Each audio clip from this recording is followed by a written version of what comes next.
Korábbi években kitalálásra került a trágyázási időszak.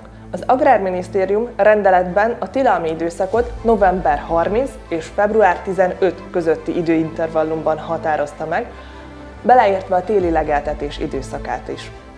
Az őszi kalászosok esetében a fejtrágyázás február 1-től továbbra is megengedett.